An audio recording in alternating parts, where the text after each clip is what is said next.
Okay, bismillahirrahmanirrahim. Assalamualaikum warahmatullahi wabarakatuh. Kembali lagi dengan saya Ahmad Salman bin Muhammad Nizam dalam podcast Saya Tanya Pakar Jawab. Baik, hari ini saya bersama dengan dua orang sahabat saya lah, boleh dikatakan sahabat saya, Ustaz Iskandar dan Cikgu Pendidikan Jasmani dari Sekolah Menengah Kolej Islam Sultan Alamsyah. InsyaAllah. So, tajuk yang saya ingin bentangkan hari ini adalah tentang hubungan guru murid dalam pendidikan Islam. Ustaz, seperti yang saya tahulah, guru ni memainkan peranan yang sangat penting terhadap murid-murid dia di sekolah ni. Ada yang dikatakan kejadian murid-murid tu berdasarkan macam mana gurunya tunjuk contoh kepada mereka semua. So, jadi saya macam tertanya-tanya tentang hubungan guru murid dalam pendidikan Islam. Pada pandangan Ustaz, saya pernah dengar satu artikel yang mengatakan tentang konsep 5 mim. Boleh Ustaz terangkan dengan lebih jelas apa tu konsep 5 mim?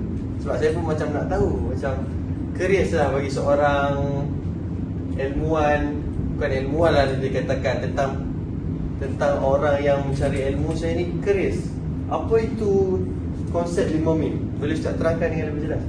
Ya, baik, terima kasih atas soalan.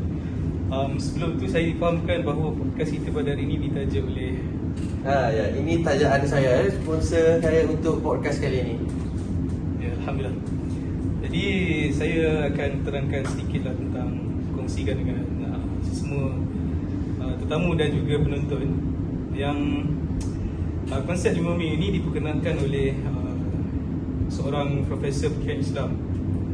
Nama beliau yang berhormat Datuk Abdul Halim bin Damudi, dulu bekas pensyarah di UKM, sekarang seorang ahli politik. Konsep 5 mim ini adalah peranan guru pendidikan Islam terhadap murid-murid. Okay. Mim yang pertama adalah muallim. Okay, muallim ni cikgu, dia bermaksud seorang yang menyampaikan ilmu. Jadi guru pendidikan Islam dia akan menyampaikan konten pendidikan Islam kepada murid-murid. Dalam pendidikan Islam di KSSM, di sekolah, kita ada 5 bidang mata pelajaran. Kita ada 5 tema. Tema yang pertama adalah bidang Al-Quran, bidang hadis, fiqh, akidah, dan yang terakhir sekali adalah sirah nabawiyah, sirah. Jadi murid-murid diajar 5 ni lah. Dan guru pendidikan Islam dia berperanan untuk mengajar, menyampaikan ilmu 5 bidang ni. Itu konsep yang pertama, iaitu muallim. Yang kemudiannya, mim yang kedua adalah mursyid. Mursyid ni adalah pembimbing kepada murid-murid. Jadi bila dalam proses dalam PDPC, proses pembelajaran dan pemudahcaraan, guru pendidikan Islam bertindak sebagai pembimbing ataupun pemudahcara. Pembimbing ni bila murid buat salah ataupun melakukan kesilapan, maka guru pendidikan Islam berperanan untuk memperbetulkan dan memberi tunjuk ajar yang betul kepada murid-murid. Itu konsep mursyid lah. Dan mim yang ketiga adalah mudaris. Mudaris ni adalah guru sebagai seorang yang mengajar murid-murid itu dengan cara yang berkesan.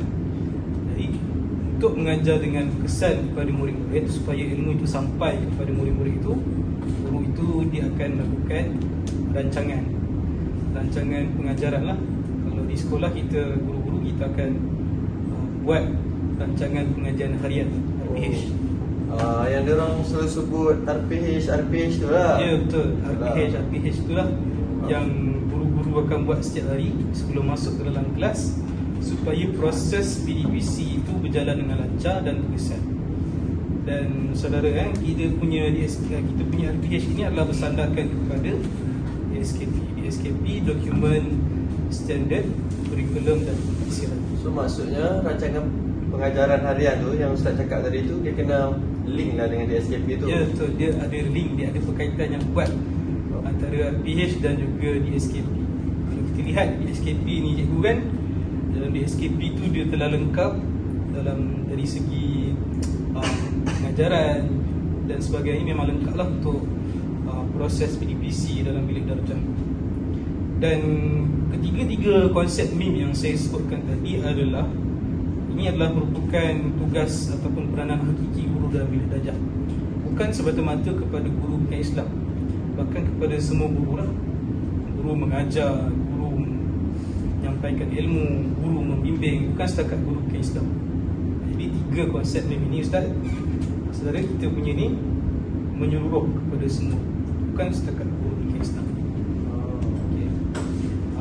Dan mim yang keempat adalah murabbi. Murabbi ini, guru pendidikan Islam itu dia mengembangkan potensi murid. Okay. Dan yang mim yang terakhir adalah guru pendidikan Islam adalah sebagai muaddib, iaitu guru pendidikan Islam bertindak sebagai role model. Guru pendidikan Islam, kalau di sekolah dia guru pendidikan Islam ni, kita ada masyarakat ataupun warga sekolah dilihat kita ni sebagai seorang yang ada ekspektasi tinggi, hormatlah kepada kita. Jadi guru pendidikan Islam hendaklah berperanan sebagai role model, hendaklah berakhlak mulia dan berketerampilan sebagai ustaz lah, menjaga akhlak dan sebagainya. Sebab kita murid-murid tengok kita ni daripada hujung rambut sampailah hujung kaki. Okay. Jadi saya rasa itu sajalah untuk konsep memang sangat, guru memang mempunyai peranan yang sangat signifikan lah pada murid, terutama dalam pendidikan Islam. So lepas saya dengar Ustaz terang ni, saya rasa macam besar juga peranan guru ni terhadap murid kan. Selalunya kita ingat budak-budak ni nak pergi exam je semata-mata. Rupanya guru pendidikan Islam ni ataupun guru-guru lain juga bagi peranan yang sangat penting lah. Macam Ustaz cakap tadi, konsep 5 min, muallim, mursyid, mudarris, murabbi, muaddib. Sebab itulah saya selalu terfikir, sebenarnya macam itulah Rasulullah SAW didik umat-umat dia, sahabat-sahabat dia melalui role model. Faham kan?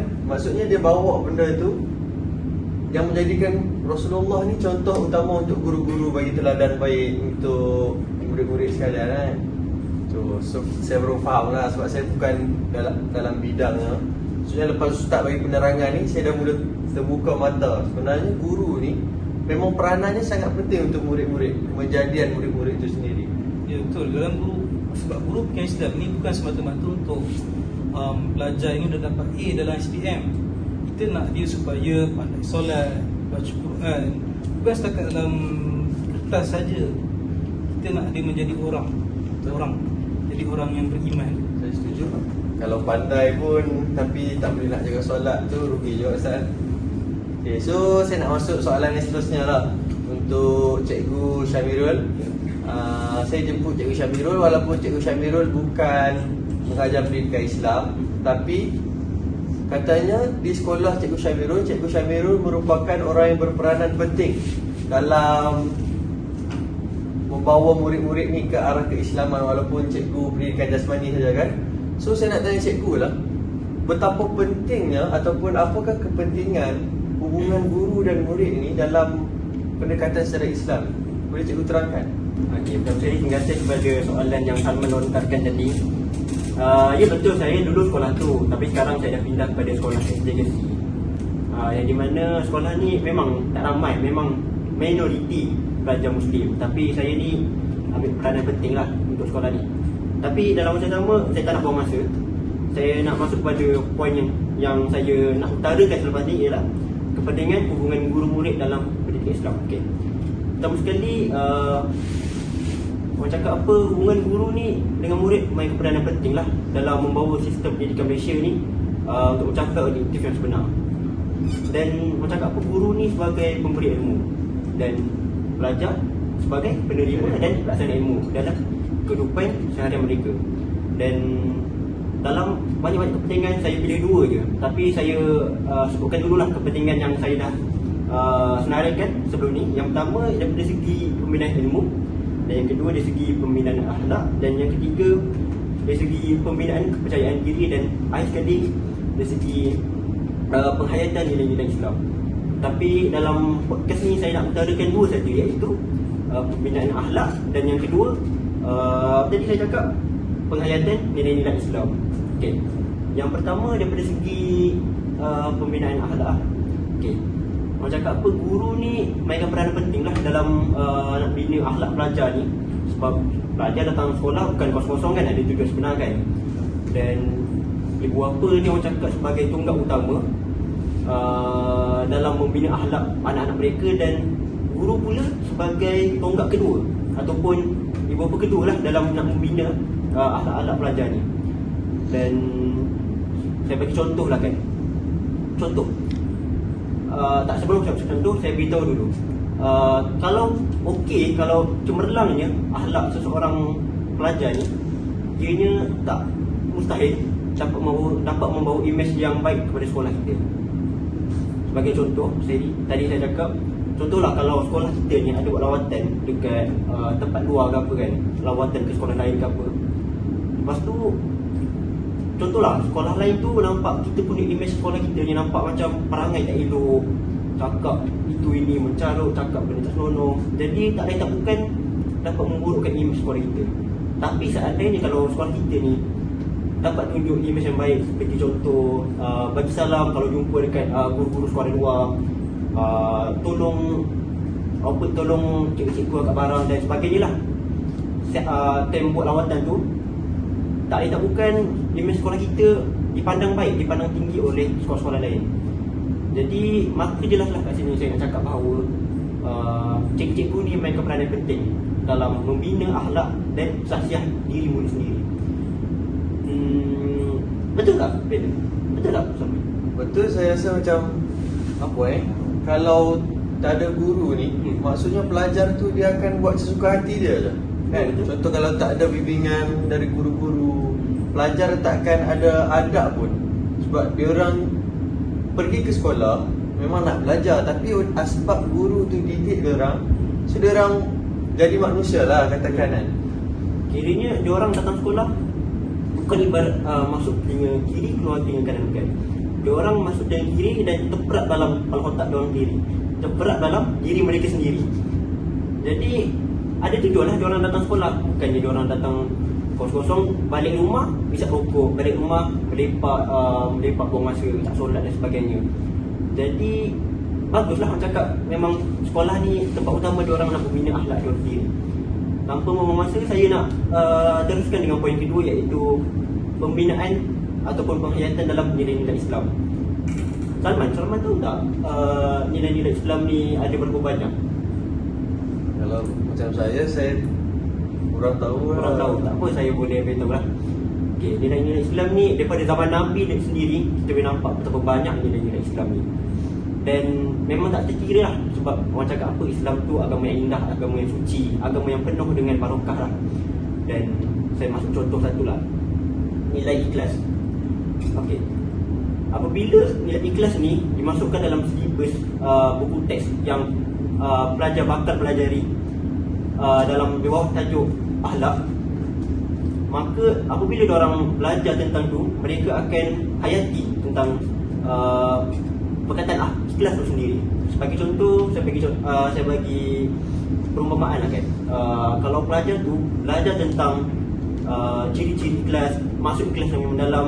Sebagai contoh, ikhlas ni terbahagi kepada banyak lah. Ikhlas dalam ibadat, ikhlas terhadap orang lain, dan ikhlas terhadap haiwan dan sebagainya. Maafkan saya. Dan bagi contoh, kalau diorang boleh aplikasikan nilai sikap ikhlas tu dalam kehidupan seharian mereka. Bagi contoh, dalam ketika ibadah. Dalam ibadah ni, nak kata tak lain tak bukan diorang ni, tak semua orang ikhlas dalam ibadah, ada yang tak ikhlas. Jadi kalau mereka belajar ataupun mereka menghati komponen ikhlas tu sendiri, insya-Allah diorang akan ikhlaslah dalam melaksanakan ibadah kepada Allah. Jadi sebab orang kata apa, ibadah ni kita bukan buat time alam sekolah saja, dan kita akan buat ibadah ni sampai kita mati, sampai ke akhir hayat kita.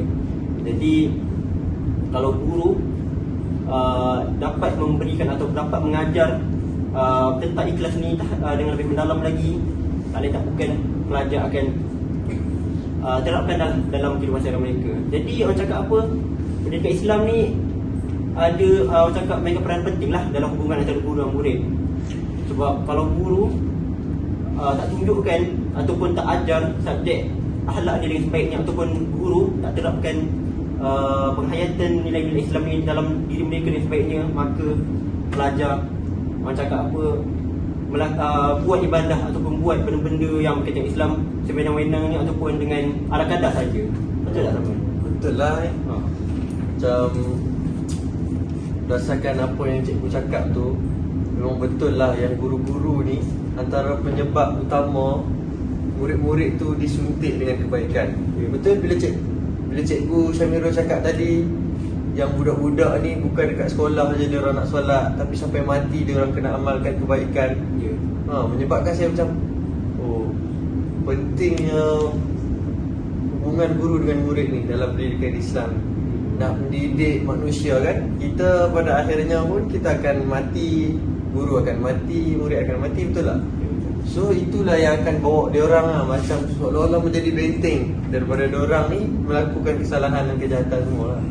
So lepas cikgu dah terangkan, maksudnya saya macam nampak jelas lah. Nampak dengan lebih jelas betulnya pentingnya guru ni dengan pelajar ni dalam pendekatan pendidikan Islam.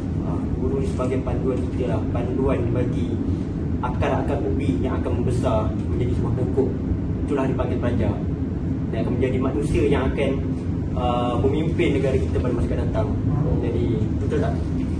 Saya kagum dengan Cikgu Syamirul kerana tak ramai cikgu yang bukan fikir Islam ambil berat tentang penilaian tentang fikir Islam di sekolah. Betul, selalu itu kan ramai lagi cikgu seperti Cikgu Syamirul di sekolah-sekolah, insyaAllah. Kalau kita tengok cikgu pendidikan Islam ditekankan, tapi kali ni cikgu dari pendidikan jasmani pun tekankan tentang pendidikan Islam. Sebab jasmani ni pun ada dalam pendidikan Islam juga. Betul, kalau saya lah jadi anak murid Ustaz Iskandar dengan Cikgu Syamirul, saya ni memang bersyukur lah sebab dapat bimbingan yang betul lah. Terima kasih So itu saja untuk episod kali ni Minta maaf saya mengambil masa Ustaz dan Cikgu Syamirul. Saya akan sambung podcast saya ini di minggu hadapan. Terima kasih.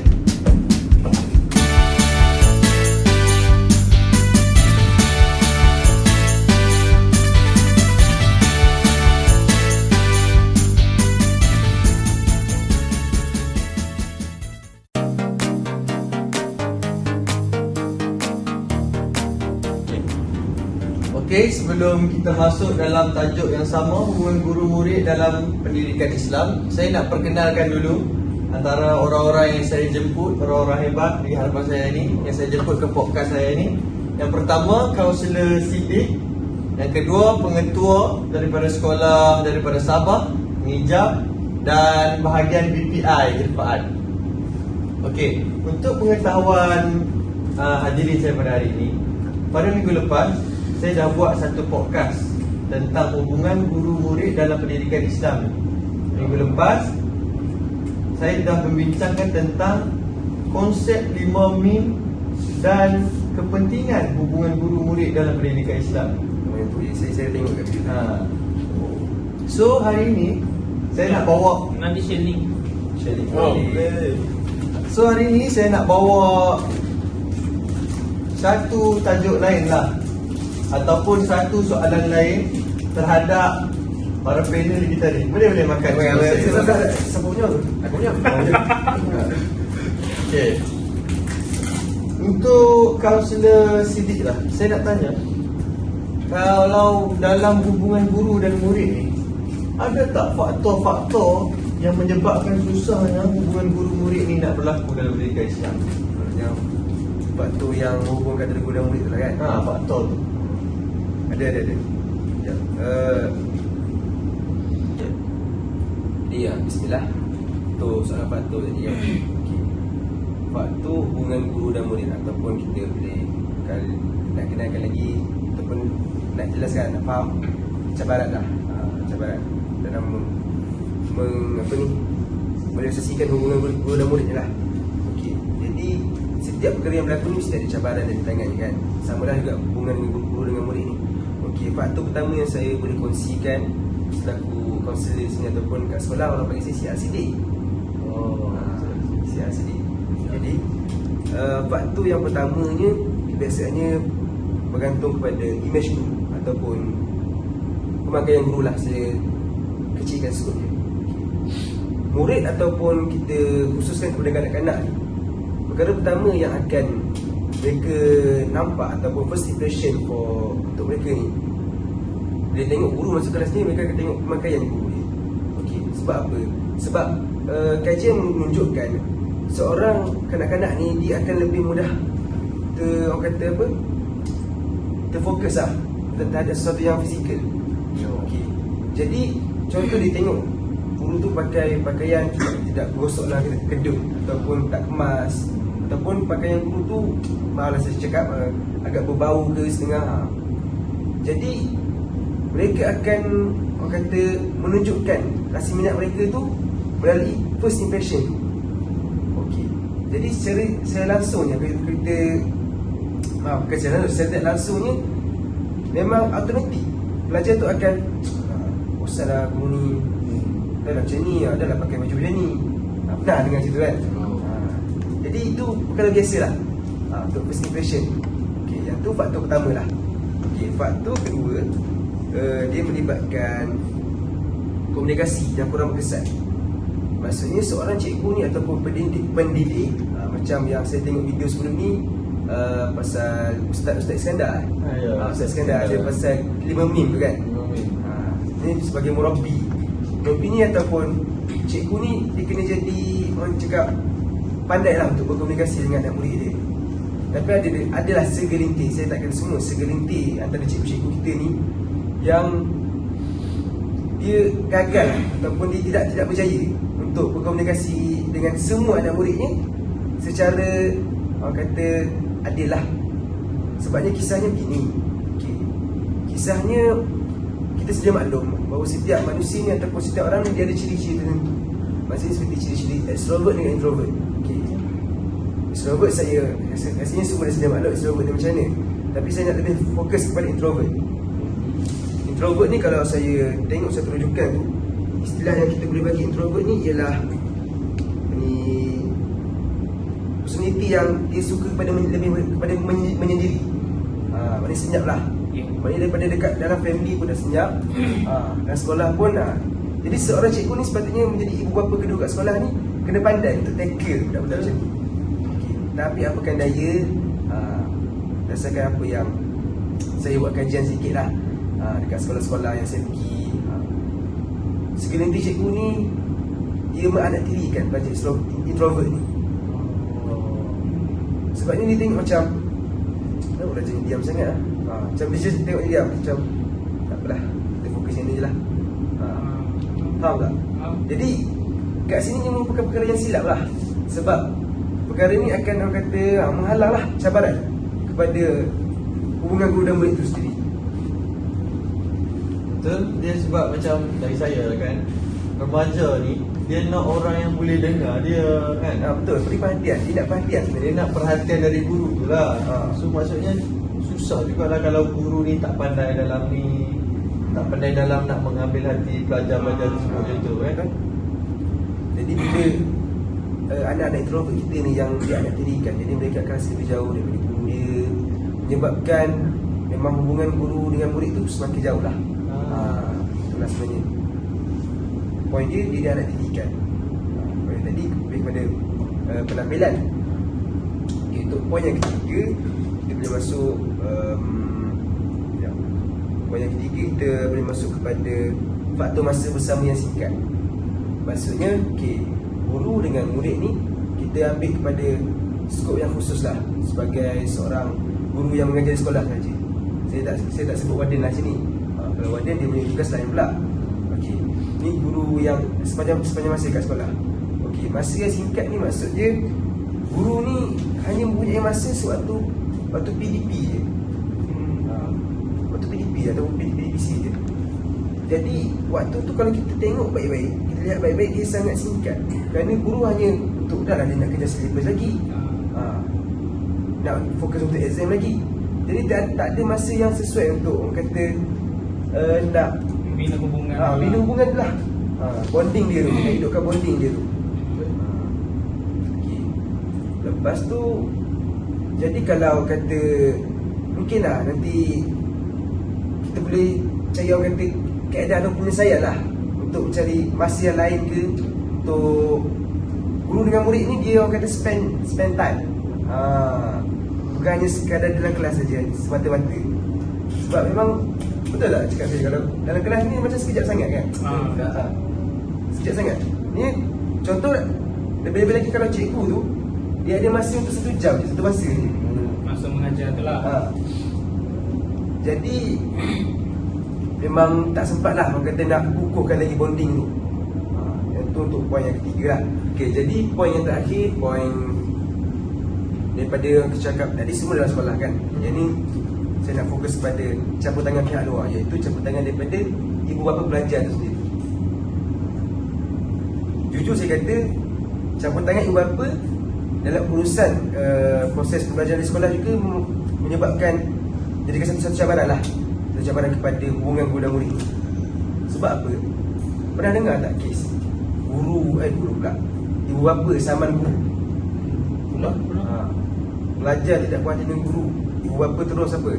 Ambil tindakan yang tak sepatutnya lah. Campur tangan yang lebih-lebih lah. Lebihan.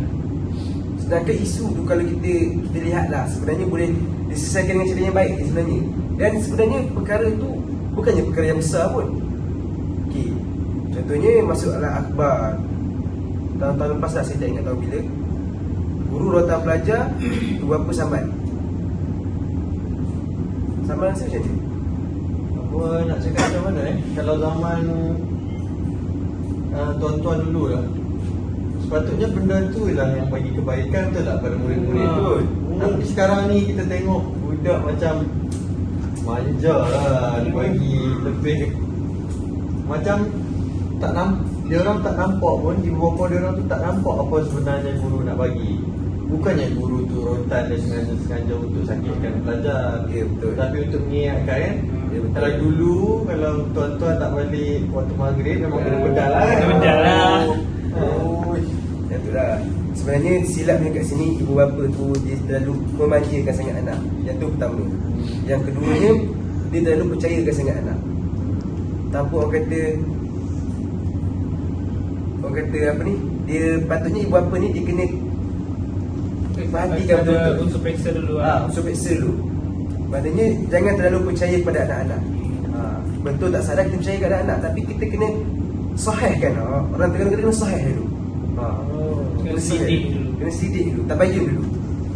Sebab kadang-kadang guru rotan macam ni je, pelan je. Dia cakap guru rotan boleh bertausi. Lebih. Jadi apabila benda ni orang cakap digembar-gemburkan ataupun dibesarkan oleh pihak ketiga tu, pihak bapa ni, maka guru akan setengah guru akan jadi takut. Sedangkan apa yang tindakan yang dikenakan oleh guru tu, bukan maksud saya maksudnya apa yang guru buat untuk pelajar dia tu, untuk mendidik, untuk dia orang kata membina lah, jadi manusia. pengajaran yang membina. Tapi itulah perkara yang orang kata telah dipandang negatif oleh pihak luar. Kan terlalu memanjakan, kan cakap saya tak pernah rotan pada saya tak pernah marah pada saya macam tu ada. Sedangkan itulah saya cakap kepada buat terlalu memanjakan sangat lah.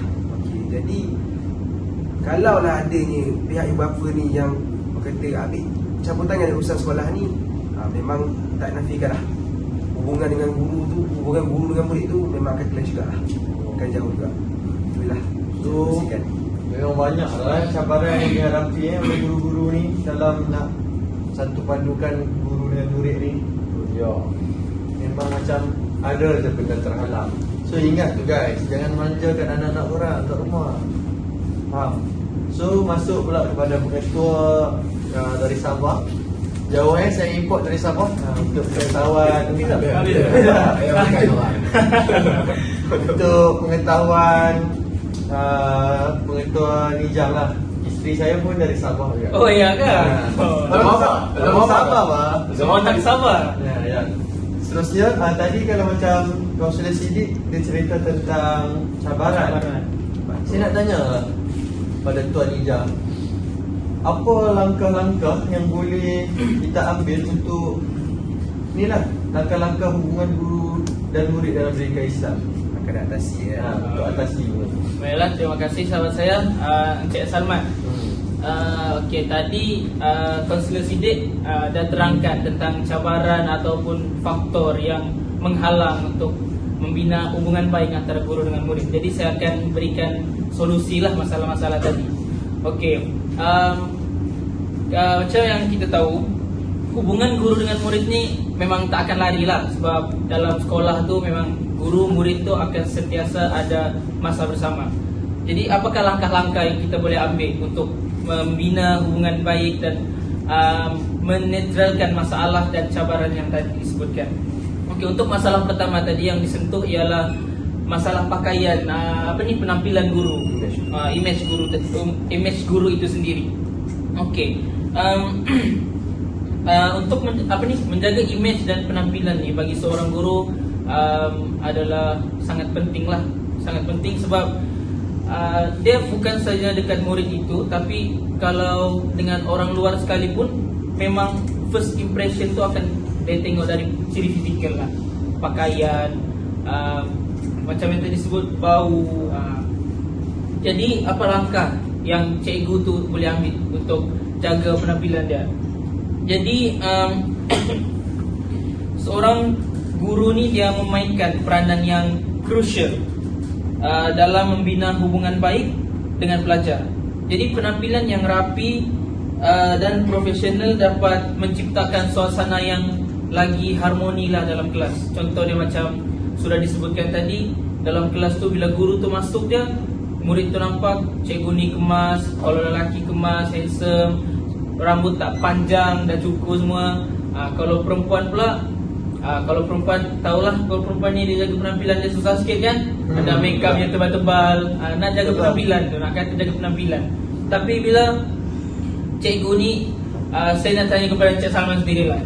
Contohnya kalau jemput mana-mana orang pakar sini nak buat podcast, datang-datang pula baju kedut, bau busuk, apa perasaannya? Betul lah kan, kalau macam saya pun, kalau saya jemput orang yang datang tu, contohnya Tuan Nijam cakap tadi, datang baju berkut, kita pun macam jadi macam tak seronok, tak selesa kan. Tak selesa. Lagi satu, kebersihan lah. Nak cakap pasal kebersihan ni, kita ni menuntut ilmu, jadi kebersihan ni kena jagalah. Susah ilmu nak masuk kalau diri sendiri pun kotor. Okey, yang kedua pula, sentuh pasal komunikasi. Tadi komunikasi antara guru dengan murid tu. Jadi masalah komunikasi ni adalah salah satu masalah yang sangat merugikan lah untuk menjaga hubungan guru dengan murid ni. Untuk menjaga hubungan guru dengan murid ni, masalah komunikasi ni kita kena cegah lah. Sebab kalau macam saya sendiri sebagai pengetua lah, nak kata sebagai pengetua, hubungan komunikasi dengan tenaga pengajar, guru-guru di sekolah atau JK lain, itu pun saya kena jaga dengan baik sebab nak bina hubungan tu. Jadi bila komunikasi kita ni terjaga, kita punya kerja, kita punya semua pekerjaan kita nak selesaikan tu mudah. So kita tak rasa kick off lah, nak berjumpa dengan orang tu, nak bercakap pun tak malu. Lagi satu, macam mana kita nak kekalkan komunikasi dalam kelas ni, kita kena penglibatan murid dan guru tu dalam kelas lah. Contoh dia macam pengajaran dalam kelas tu tidaklah boleh hanya berpusatkan pada guru semata-mata. Macam masuk-masuk kelas, guru je yang bercakap, guru je yang tulis kat depan, murid salin, diam. Macam mana nak ada komunikasi di situ? So guru pun tak tahu apa masalah murid dia. Ada masalah, tak faham atau kurang jelas dalam subjek itu ini. So bagi saya, untuk komunikasi dalam kelas tu mestilah dua hal lah. Guru tanya, murid tanya, guru jawab, murid pun jawab. Maksudnya ada soalan yang guru tu tanya murid untuk dia kembangkanlah pemikiran, dan komunikasi situ dapat kita bina. Dan seterusnya pula, untuk masa pengajaran yang singkat. Okey, ini terutama dekat sekolah rendah lah. Sekolah rendah kalau kita lihat, ada masa tu macam setengah jam. Dengan cikgu ni setengah jam, dia lebihkan, kalau macam sekolah rendah kan dia lebihkan subjek-subjek yang UPSR, yang teras lah. So macam subjek biasa, melukis, semua tu yang kadang-kadang masa setengah jam. Masuk kelas, cikgu bagi itu ini, tiba-tiba dah habis masa. Jadi masa guru dengan murid tu sangat singkat. Tiada masa langsung untuk cikgu ni nak sembang-sembang, nak eratkan hubungan dia dengan murid tu, nak tahu apa masalah murid tu. So apa langkah yang kita boleh ambil? Satu, kan ini zaman kita zaman moden, ada teknologi. Jadi bila ada teknologi, kita gunalah dengan sebaiknya. Contohnya kita buat satu video presentation. Kita biarkan video tu bentang, kita ambil masa kita dekatkan diri dengan murid tu. So satu, silibus kita boleh kejar, dan hubungan kita dengan murid pun akan jadi lebih baik. Dan last sekali, ini yang masalah yang sedikit parah lah, campur tangan ibu bapa dalam urusan pembelajaran. Memang boleh ada positifnya, tapi bila benda ni jadi berlebihan, dia akan jadi negatif. Kalau kita tengok masa kita belajar dulu, bila cikgu pukul dengan sekolah, kita balik rumah bagi tahu, tambah kena pukul. Kalau saya dulu memang tambah rotan tu. Jadi better dia. Kalau saya dulu lah. Tapi kalau murid sekarang, macam dekat sekolah lama saya dulu ada satu case guru rotan pelajar sebab tak siapkan kerja. Macam remeh kan. Tapi masalah kerja ni kalau kita tengok, dia dah dalam lama masa yang dia bagi tu dah lama. So guru tu pun ambil tindakan lah untuk mendidik, bukan untuk menyakitkan. Jadi bila di rotan sekali, lepas tu murid ni dia balik rumah bagi tahu penjaga dia yang cikgu pukul dia, terus ke sekolah. Ada pertelingkahan lah antara ibu bapa dengan guru tu. Dia taklah sampai kesamaan macam tadi, tapi ini kalau kita tengok hubungan ibu bapa dengan murid itu dah keruh. Jadi susah lah kalau macam nak bina balik hubungan yang dah hancur ni, susah. So apa cara dia untuk kita selesaikan masalah urusan campur tangan ibu bapa yang berlebihan dalam urusan pembelajaran ni? Satu yang saya boleh bagi tahu lah solusinya, satu yang untuk masalah ni, guru tu perlu aktifkan perbincangan ataupun beritahu ibu bapa apa masalah yang murid ni buat di sekolah, apa yang berlaku, semualah tentang pelajaran ataupun akademik ataupun bukan akademik. Jadi ibu bapa di sana dapat tahu, dan mungkin di rumah boleh lebih nasihatkan. Jadi tidaklah guru ni dia terus ibu bapa ni terus ambil tindakan yang tiba-tiba terus pergi sekolah serang guru, ajak gaduh, saman semua.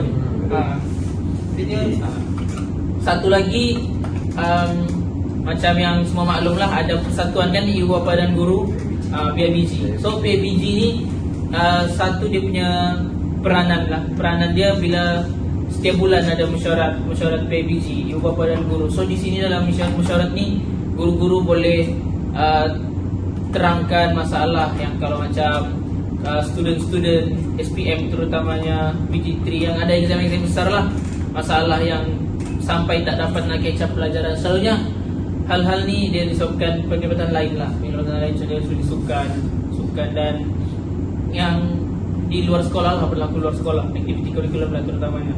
So untuk menjaga komunikasi dengan guru dan murid ni, peranan PIBG di sana kita harap berlaku. So tidaklah sia-sia persatuan itu ditubuhkan. Itu sajalah. Terima kasih untuk solusi. So apa yang saya dapat, macam yang saya faham dan saya boleh simpulkan, guru ni memang kena main peranan penting lah. Guru kena profesional, murid kena profesional, ibu bapa pun kena profesional. Tapi sekejap saya nak tambah sikit yang masa yang tiga tadi. Saya rasa penyelesaian lain lah, mungkin untuk pengetua perusahaan, mungkin boleh tambah sikit, kita buat beberapa program lah, luar kelas lah. Luar kelas macam perkhidmatan ke, buat lawatan ke. Betul. Itu saya tak langsung lah, untuk kita nak bagi rapat lagi lah hubungan murid ni. Program bonding guru murid lah. Program bonding lah cakap. Okay, boleh lah. Okay, so itu saja. Ini boleh jadi yang terakhir lah untuk podcast kita hari ni. Penutup kita ni kita akhirkan dengan antara pangkat yang paling besar lah dekat sini kan. Allah. Dengan Encik Irfaan kita. Aish. So saya nak tanya lah Encik Irfaan Ya, apa kesan hubungan guru murid dalam pendidikan Islam ni? kesan. Boleh simpulkan sekali kesan lah. Kesan ni kita kena tengok. Sebab saya pergi banyak sekolah lah saya. Pun menyelia di sekolah ni lah. Tengok ustazah. Sebab ada ustaz di sekolah-sekolah ni. Kalau ustazah tu baik di mempunyai hubungan yang baik di dalam bilik belajar, pelajar pun lebih mudah lah untuk memahami apa yang dia belajar. Pelajar pun suka dengan ustaz-ustazah. Ni masa-masa ustaz-ustazah cengih. Cengih garang. Garang. Ustaz-ustazah garang. Budak-budak orang tak mau belajar. Dia kira tidak menarik perhatian lah. Lepas tu kesannya lagi yang mungkin pelajar-pelajar ni terinspirasi dengan ustaz-ustazah di dalam kelas. Ustaz ni baik akhlaknya, ustazah ni lemah lembut perkataannya, begitu. Dia pun bolehlah kita jadikan ustaz dengan ustazah ni sebagai contoh. Dia pun Role model lah. Role model. Dia pun suka. Ya, dia tengok live ustaz-ustazah segok pula lagi dia suka. Dan pelajar dapat menerapkan identiti Islam tu sendirilah, kerana mempunyai hubungan yang baik lah dengan ustaz dengan ustazah di sekolah. Antara sebab budak-budak ni tidak suka lah, kesan dia yang negatif kepada murid-murid ni adalah murid-murid tidak mahu belajar kerana hubungan dengan hubungan guru dan pelajar tu pun sendiri sudah tidak baik lah. Ada kiat dah maksud. Jadi pelajar pun tidak bersemangat dah untuk belajar dan tidak akan mengambil perhatian yang tinggi di dalam belajar. Jadi kesimpulannya hubungan antara guru dan pelajar ni sangat penting lah, kerana tanpanya tidak berlakulah pembelajaran dan pemudahcaraan yang berkesan di dalam belajar. Simple lah. Betul ya. Memang macam apa yang saya boleh simpulkan ataupun penutup untuk podcast kita hari ni lah, kita memang tak dapat dinafikan lagi bahawa guru ni memang mempunyai hubungan yang sangat kuat dengan murid ni dalam pendidikan Islam ni. Ya. Kalau andai kata ada satu halangan ataupun benteng tembok di antara guru dengan pelajar, pelajar tu mungkin takkan dapat sepenuhnya apa yang guru tu nak disampaikan. Kan? Kalau dalam Islam pun seperti yang kita tahu, keberkatan seorang guru tu akan dampak pada anak murid dia apabila dia ikhlas bagi. Itu juga murid dia tu, bila dia betul-betul nak belajar, insya-Allah Allah mudahkan untuk kita. So itu sajalah yang saya boleh cakap. Memang nak cakap jelaslah bahawa guru pendidikan Islam ni memang beri impak yang besar dalam pembentukan sahsiah murid-murid di sekolah ni. Tidak kiralah apa pun, guru pendidikan Islam bukan sahaja mereka ini nak jadikan murid itu cemerlang dan peperiksaan. Bahkan guru ni juga beri peranan untuk murid-murid itu untuk menjaga diri mereka daripada terpesong daripada melakukan kejahatan-kejahatan. Itulah saya dapat simpulkan. So saya rasa hari ini itu saja podcast kita. Terima kasih atas ilmu dan pengetahuan yang sangat hebat daripada para tetamu jemputan saya. Okey, hashtag Ana Tanya Pakar Jawab berlabuhkan tirai hari ini. InsyaAllah. Assalamualaikum.